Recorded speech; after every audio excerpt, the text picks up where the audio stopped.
Okay, so good afternoon, everyone. So I'm here to talk about my dissertation project. So for me, my dissertation project is focusing on how churches are going to be able to regain the same level of engagement they had once all the COVID restrictions are lifted. So as you guys know, in the United States, we got shut down for COVID. Starting March, by April, everything was shut down. And in many of these states, you have situations that are starting to return to some degree of pre-COVID normalcy. Not for everybody yet, but in some states, we do have this happening. I happen to be in one of those states. So I live in Florida, and in Florida, we are technically allowed to be open, completely open. We're not required to have mandates. We're not required to have masks. We're not really required to do as much of the social distancing and such. However, it is up to individual businesses. So if a business wants you to wear a mask, you have to wear a mask. If a business wants you to social distance, you have to social distance. But it's been left up to individual businesses. So, for me, for my research question is, will church engagement be negatively impacted following the COVID shutdowns? Now, the communication theory that I'm using is social judgment theory, because social judgment theory focuses on persuasive messages. And with churches, you're talking about persuasive messages. So, you know how it is with church messages. A lot of times, you're either being encouraged to act a certain way, behave a certain way, do a certain thing, follow certain guidelines, positive, negative, whatever it is. There's generally some kind of persuasive messages that are being distributed, which goes directly into social judgment theory. And there's different latitudes. So you have latitudes of acceptance, latitudes of rejection, and latitudes of non-commitment. A lot of times what I've found is that messages that have to do with both faith and COVID fall into different latitudes.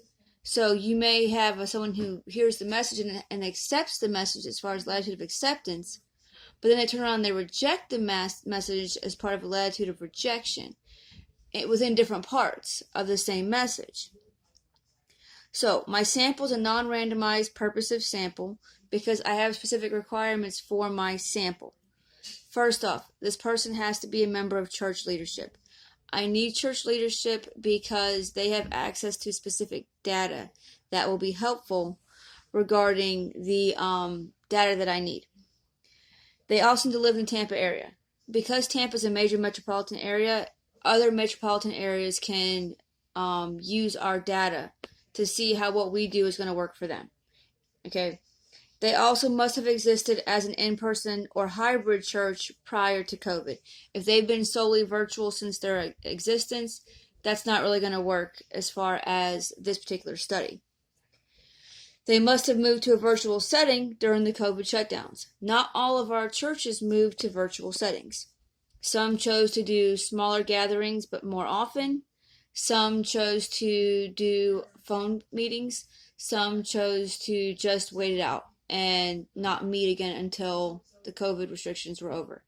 They must have gone to a virtual setting for them to apply for this study. So they also need to have since returned to either in-person or hybrid services. So if they had previously been in-person or hybrid, they need to be back to being in-person or hybrid. So then, for the measures for this, I'm going to use both quantitative and qualitative measures.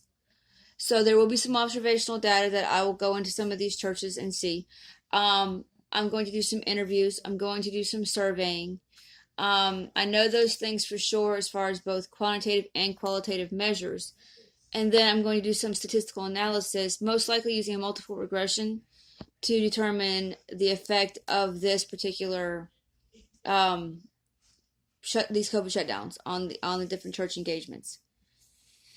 Now, when it comes to distributing these findings, I want to make these findings and conclusions available for church leadership. I don't want them to have to pay for them. I don't want them to have to dig for them. So what I want to do is I want to make this available maybe through the primary congregational publications. So, for example, I know certain denominations have specific conferences who put out publications. I want to get this information into the hands of those conference leaders so they can further distribute it to their congregations and to their leaderships.